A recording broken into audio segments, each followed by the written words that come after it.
Hello and welcome to another edition of Sports Talk with Tonsoni. I'm your host, Brian Tonsoni.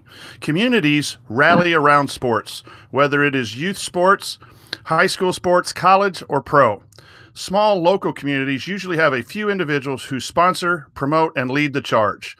Countless hours of time are spent to give people in those communities the opportunity to watch, to participate, and to enjoy. Tonight, we will discuss the importance of sports for our local communities. Joining me this evening is a gentleman who has coached sports at all levels, who has organized leagues and facilities, and who has been vital in the promotion of local sports in Wabash, Indiana. Please welcome Bill Barrows. Bill, how are you doing this evening? I am terrific, my friend. How are you? Excellent. It's awesome to reconnect with you. For those listening, I lived in Wabash for 8 years, and Bill was a big part of everything that we did as high school coaches. Our sons went and played in facilities that Bill was a big proponent of, and so it's a big excitement for me to reconnect with Bill and record our conversation this evening. So, Bill, let's start off with talking about a little bit about your history in Wabash, and then we'll just jump right into question number one, the importance of sports for a local community. So tell us a little bit about yourself. Well, I was born and raised here. I left and went to college and came back, and I've not left since. So I know an awful lot of people around this community. I know the ins and the outs of what the the pulse of sports is, and I believe that that's probably one of the reasons that you're talking to me tonight. Yeah, sports has a way of bringing people together, has a way of uniting communities. In my time in Wabash, the Little League program was fantastic. I have not been in Wabash for 12 years, but I know girls softball has come up in the area, as well as we have 4 local 2A schools, bounce back between 1A and 2A depending on the sport in the county. So right, just describe Wabash County sports and the importance it is to that community. Well, let's go from the bottom up. There's the YMCA system, which I now run. We have everything from little girls softball, t-ball, coaches pitch, boys and girls basketball. We have 3 or 4 different sessions of soccer, and we have summer camps. On the Little League side, that all of the outdoor activities are held at what we call the Field of Dreams, which is the Moret Sports Complex, which I know you're familiar with, Brian, from being here. On the north end of the complex, the Little League has 4 fields and a spacious area, and it starts with the boys, although girls can play too, with t-ball, then coaches pitch, then American and National League, and then it goes from there to the older group plays down in the city park, where they've played for somewhere in the neighborhood of about 80 years. And then we've got 4 different high schools. All of those kids play together, whether it be boys or girls, play together on different teams every year, whatever, and then they break up and play at 4 different high schools. And in that high school situation, we've got 4 different high schools: Manchester, Wabash, Northfield, and Southwood. All of them are in the same conference now. They've been in the same conference for 7 or 8 years now, I think. And so the competition gets pretty fierce. And when they play head to head, it's even more fierce. And then something that I know you're really familiar with, Brian, is the Wabash County tournament, which we only have in basketball now. We used to have it in baseball, but they also play each other in football. So, there's still the chance to have bragging rights in each sport. Track, they have the Wabash County track meet, boys and girls, golf, tennis. There's a little of everything, but it's divided 4 ways, which, some of the things that you outlined at the top of the show about, the finance and, all of that, this is a small community. It's not any different than the community you live in, in that, you've got 4 different schools hitting the same merchants and the same businesses and, you know, all that kind of stuff every time, you know, something comes up. So it's, you know, there's a limit to what small businesses can do.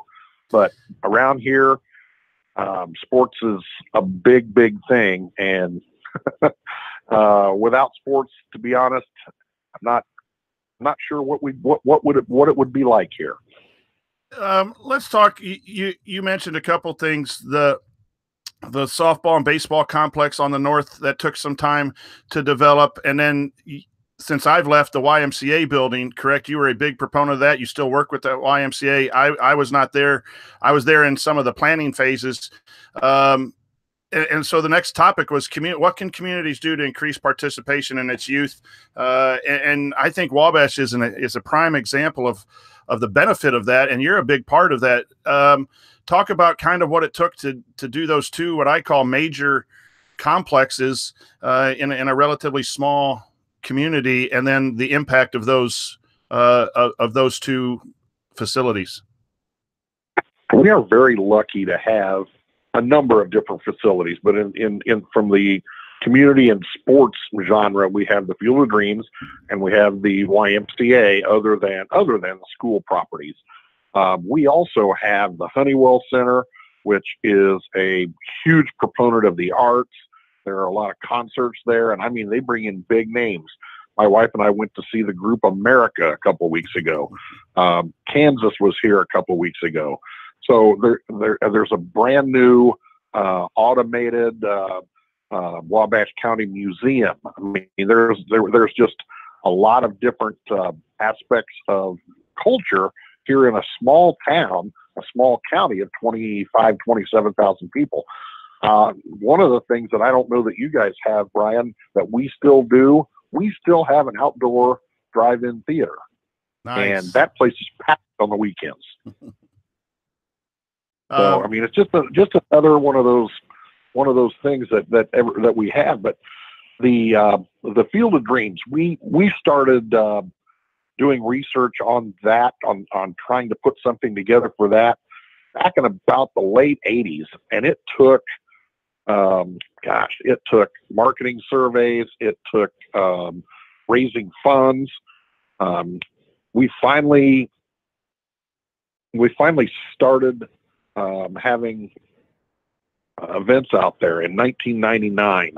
It was actually pretty much ready in the fall of '98. But one of the things we did was that was smart was we stayed off of it to give the grass a chance to really, you know, root. And that, you know, it's now, we're, you know, almost 20 years into that. And we've added a football field, an 80-yard football field that our third and fourth graders play on, along with our fifth and sixth graders. We've got the high schools sometimes play out at the Field of Dreams, although Wabash High School now has their own soccer field. We have a number of travel leagues that play on our fields. We have our YMCA leagues. Little League, as I said before, plays on the north end in their little complex, which is a sight to see. It's beautiful. And then we have 4 softball fields. As a matter of fact, I have a church league men's softball going on out there right now. We've got 7 or 8 teams, and we have a portable fence that we bring in when the little girls play, whether it be, and I host a number of travel softball tournaments during the summer and the fall, and those we bring in those fences to about 210 to 225 feet, but the fields themselves are actually 300 feet, and they're pretty spacious. And it took a lot of time, a lot of money. I'm still the president of the Field of Dreams board of directors. We do a lot of maintenance.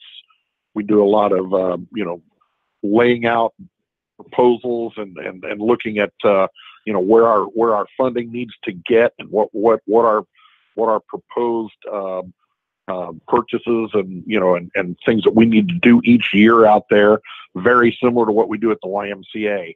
And then all of our indoor programming, as I said, is at the YMCA. We've got a huge wooden gym there with 2 regulation size courts. We also have what we call the blue gym, which is a blue floor, and it's set up for tennis, indoor soccer, and something that we've added in the last few years is pickleball.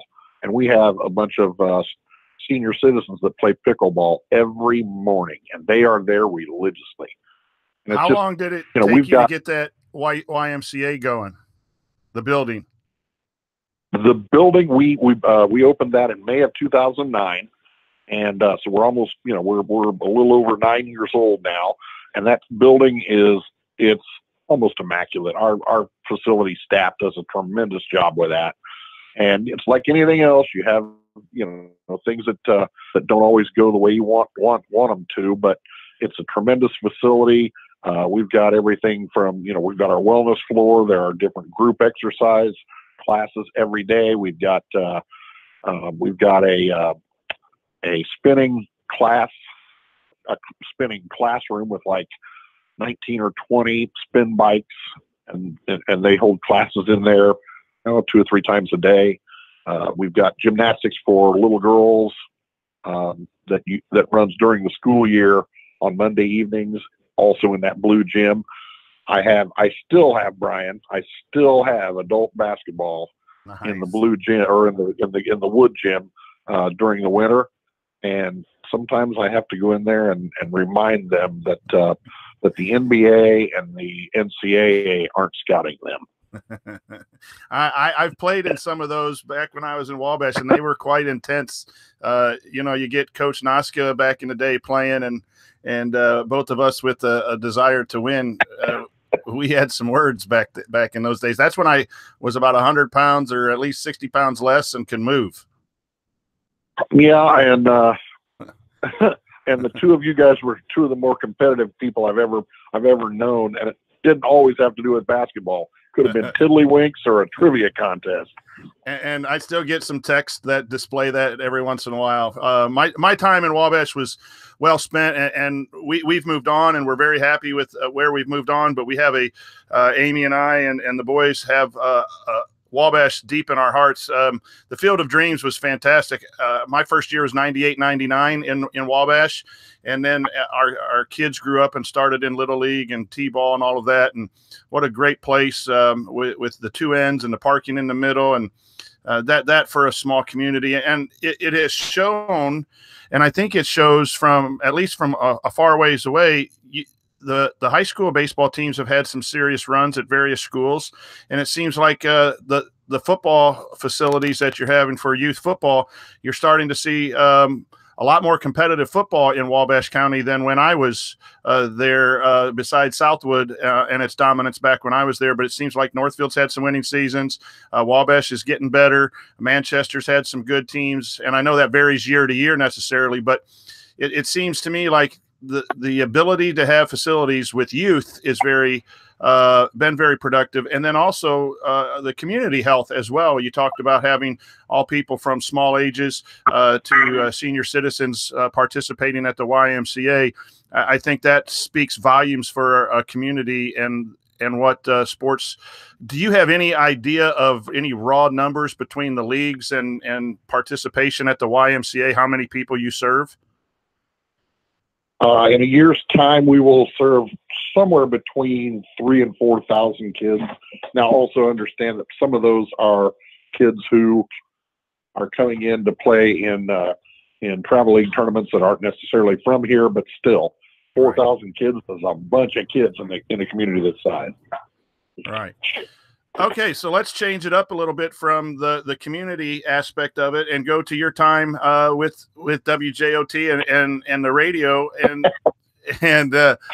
we'll start with just how did you get started in radio and what kind of things interested you in that area of promoting athletics in Wabash?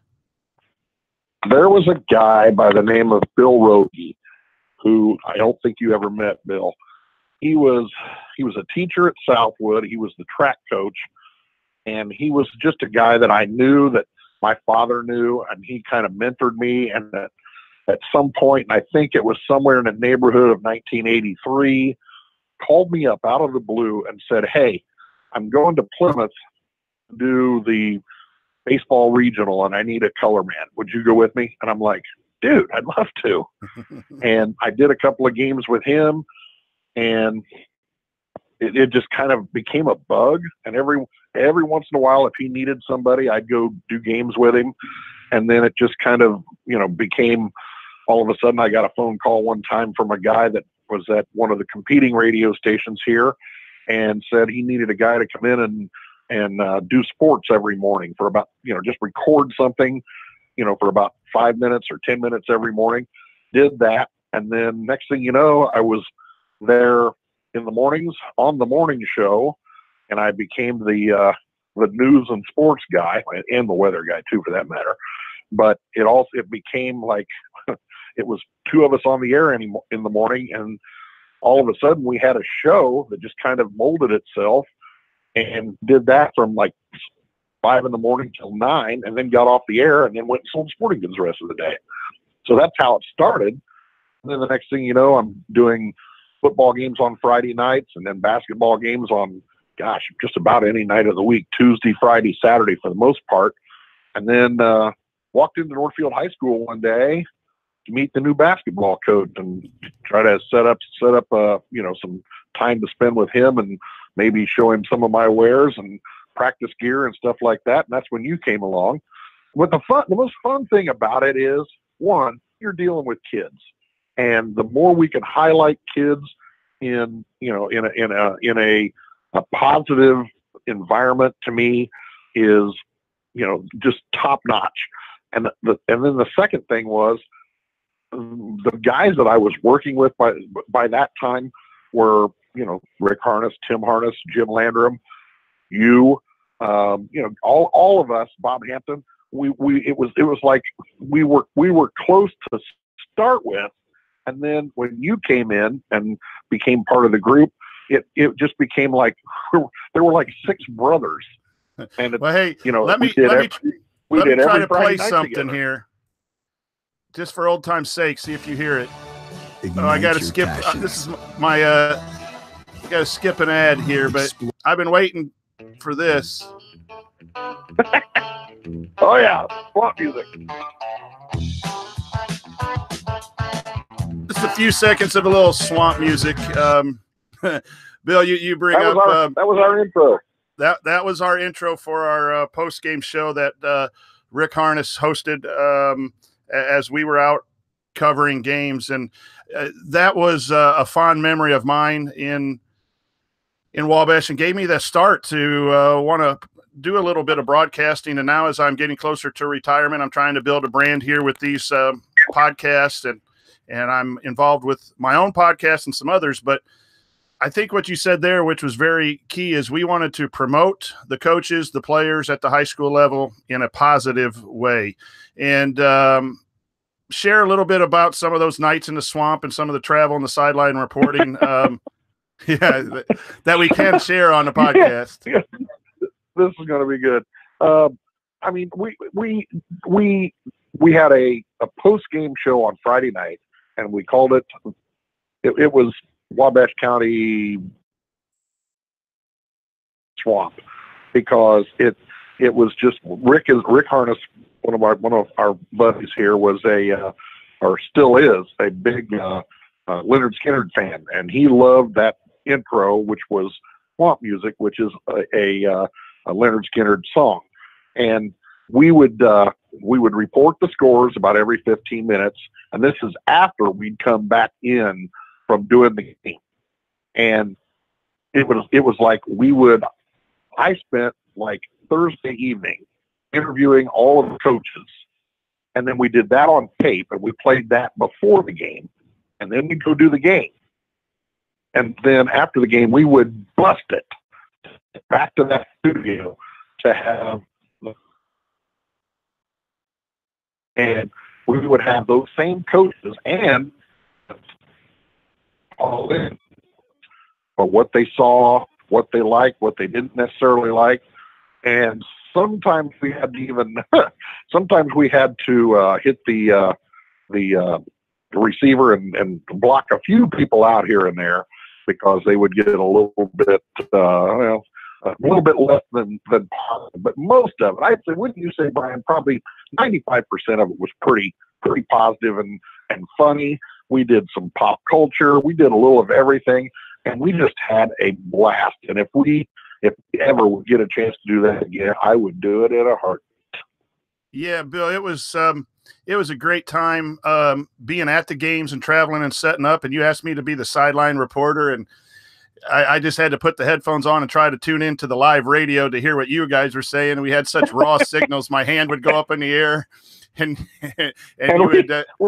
we would sit up there in the catbird seat and make fun of you standing down there in the rain and the sleet.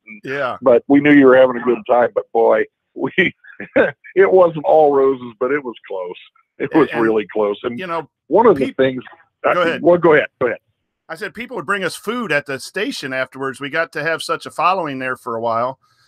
We'd have pizza. We'd have casserole, you name it. People just knock on the door while we were on the air and leave us food. Sometimes they'd bring warm cookies.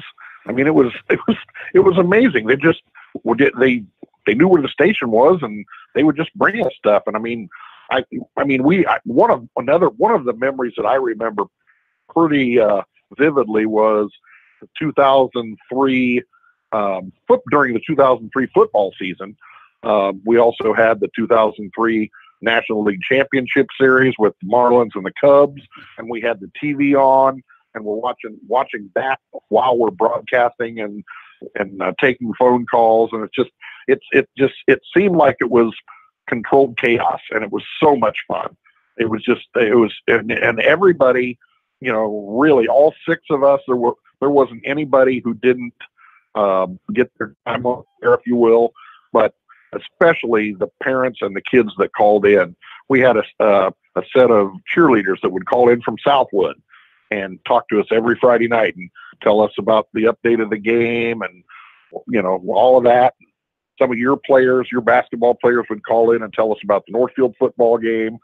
And then once we also got a different point of view when you were coaching, because you were part of the group. And once we finished the post-game interviews after the basketball game, like I said, we would all take off and run to the station, and then you would come up and sometimes even bring some of your staff, because you guys were going to go watch film of the team you played the next following Tuesday night or whatever. And we even got to be in on some of that, which is stuff that normal scribes and media people don't get the chance to do. Well, and I remember that 2000, I think it was 2003. That's when Southwood won the state championship, or was that 2004? That was 2002. That was 2002. 2002. So yeah, that 2003, right. I wasn't even on the air. I was sitting on the floor right in front of the big screen TV, dying with every pitch the Cubs were having in the game. And you guys kept asking if I was okay down there. It had to sound weird, but it was, you asked me earlier about the positive. One of the things that was so fantastic, I think, about that post-game show was we had some programs that were struggling at the time, and we were honest about their struggles, but we tried to say it in a as positive as a way as we could, because the young men were trying really hard. And that's the thing about local sports and high school sports that people can rally around. And I would like to see get back to is a quarterback, a running back, a lineman, a point guard. They're trying to win games. And it's not ESPN radio or some of those talk show radios about pro and college sports where it can get to be a little bit of a shouting match. You set the tone early. We got good followings. That state championship, Southwood, I coached at the rival, and I'll never forget the night we walked into the state championship pep rally, and we got an ovation because of our coverage. And that's something that I'll always be thankful for you to bringing me into. Well, I was going to bring that up as we went along, but the coolest thing about that was we got to broadcast a few games in the RCA Dome. We were in the Central Indiana Conference, and they would have CIC Day at the Dome. So all 8 teams would go to the Dome, and each of them would play a game against one of their conference rivals. Well, in one case, Wabash played Northfield was in a different conference at the time, Wabash played Madison Grant. Madison Grant was really good, and they beat Wabash 48-0 in the Dome.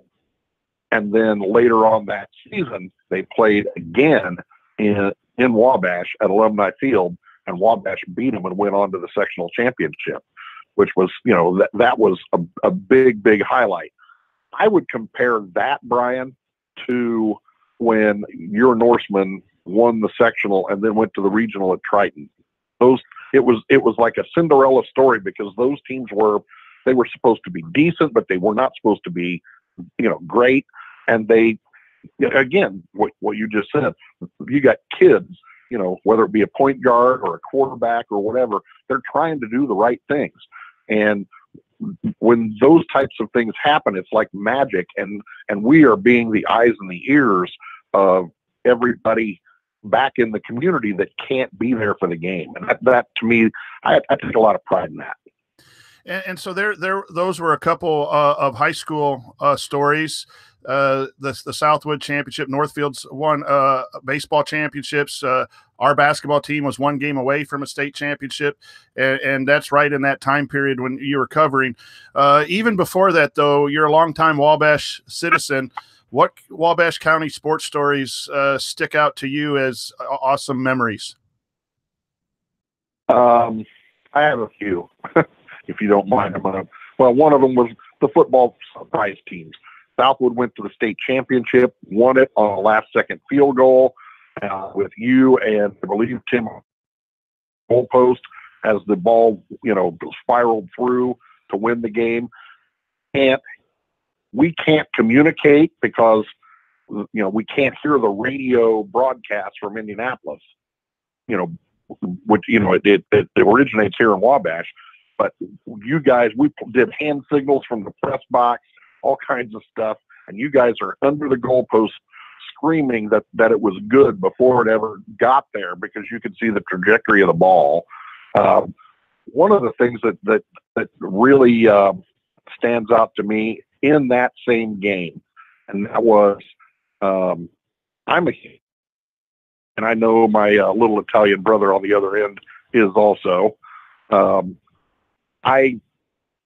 When they handed out the medals, when Southwood won that football state championship, when a friend of ours who was the Southwood football coach, who was kind of a part-timer with us once in a while, Terry Seidel, when they handed his son that medal and the two of them embraced, that Jim Landrum had to kind of take over for me, describing that, because I kind of lost it. And I know that, you've been kind of in that boat too. That was a huge deal to me. There's, when your team, and again, we spent so much time together on and off the field, on and off the court, in local restaurants, whatever.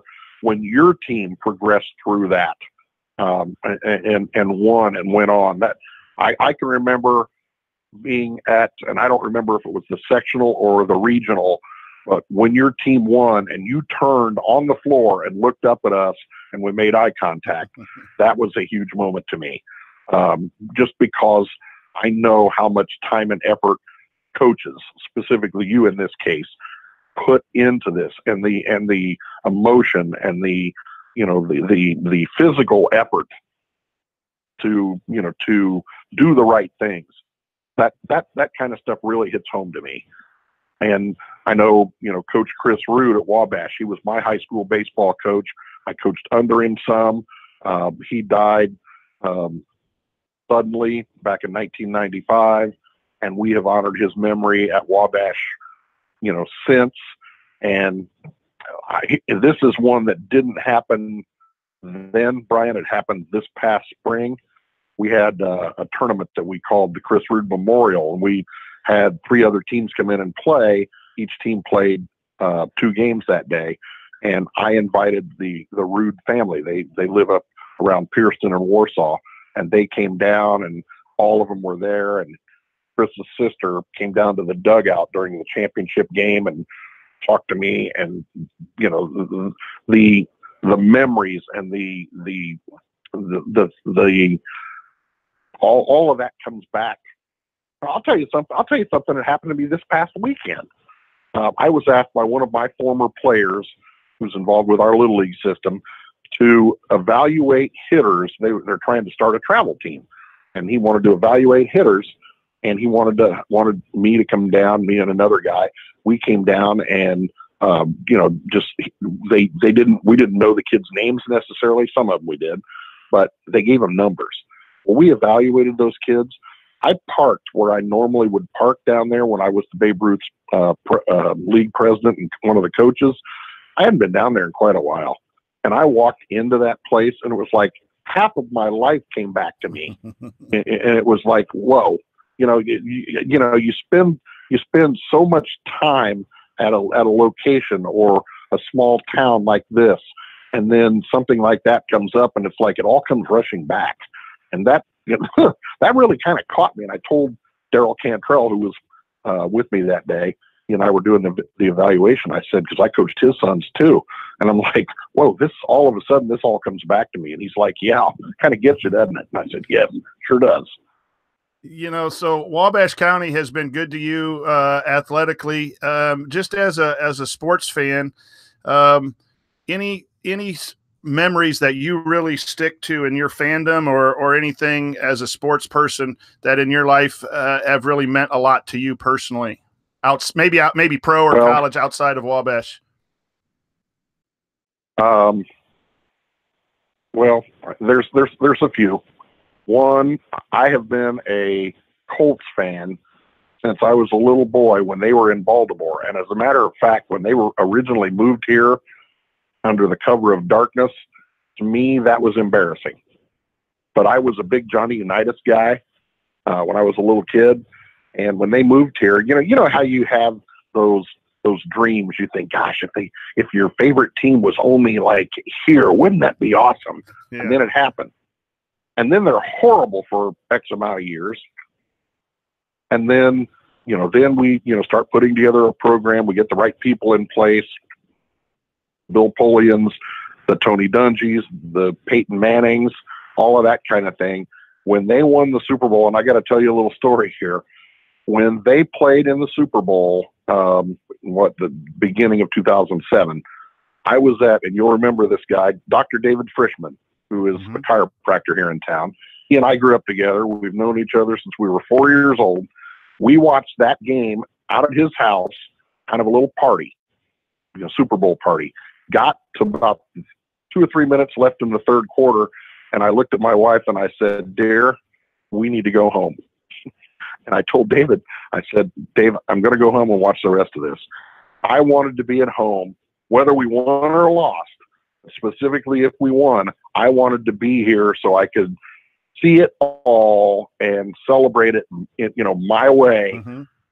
Basically, sitting here in the chair I'm sitting in now, with tears in my eyes, watching the last few seconds roll off, and Manning and Dungy with their embrace and holding up that trophy, and all of the things that that hadn't happened since like 1970 when Johnny Unitas and Earl Morrall were the quarterbacks for the Colts. All of those things kind of come back. That's a big memory for me. Also, I'm a Cubs fan like you, but I'm also a big Red Sox fan.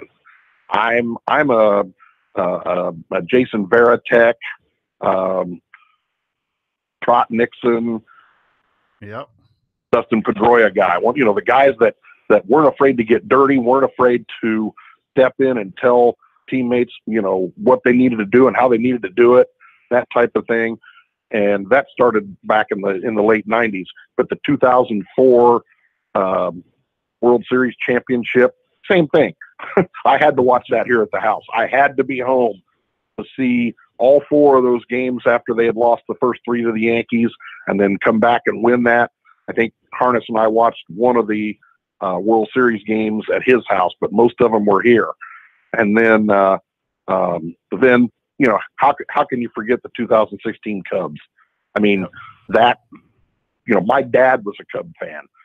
Yours was too. I mean, how do we not savor that particular memory the rest of our days? And Bill, I I thought about going to Chicago to celebrate, and then I went to my basement in my chair where I watch all of my sports, and I cried. And I cried, and then I watched the rest of all the shows, and I just soaked it in. You know, it was an awesome experience. So let's wrap up our show. I thank you for your time. We're talking with Bill Barrows from Wabash, Indiana, about his participation in local sports and the importance of sports in the community. And Bill and I were together for 8 years when I lived in Wabash in a variety of ways. You've mentioned a couple things that I think are really important in society and communities, whether it's sports or the arts, and you also brought up the importance of arts. But sports has given you an opportunity to work in service organizations and service activities and give back to the town where you grew up. And it's also given you an opportunity to build incredible relationships. And could you just share with our listeners, again, just as a kind of a wrap up of the whole theme of tonight, is how sports and local communities go together, and what it's meant to you and in your life, and what you've got taken out of those activities, and kind of just how important service and those things and promotion are for and relationships to you. I was an 8th grader at Wabash Junior High, and my dad came to me and said, "Hey, I need you to coach the 4th grade basketball team at St. Bernard's Elementary School." And I'm like, "Dad, you know, those guys are only 4 years younger than I am." And he goes, "They all look up to you. They know what you're here for. You'll be fine." And he said, "And I'll have the 5th and 6th grade team. So, you know, we'll all be there together, but I need you to handle the 4th graders." All right. So I did. I was the first T-ball manager in Wabash Little League. A buddy of mine named Rick Grimm, he and I were the 2 coaches for a fledgling 2-team league that started Wabash Little League T-ball back in 1975. I was a senior in high school. So was Rick. That's where it kind of started, those things right there. I ended up, I was involved with Little League for years. I was the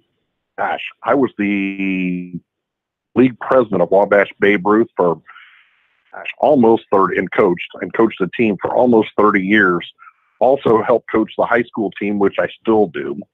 I also was I ended up being the Indiana State Babe Ruth president for about 15 years.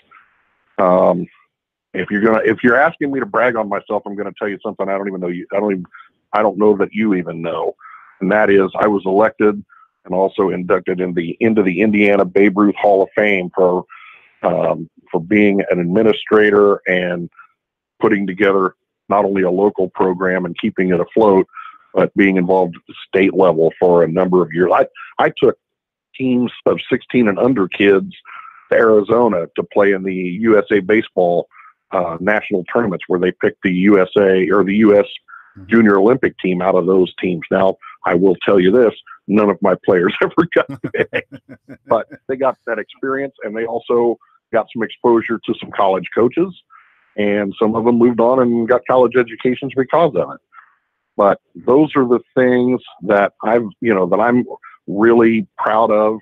I also have been the sports programming director and the director of the Field of Dreams here in Wabash for, darn near 15 years, on top of, some of this other stuff.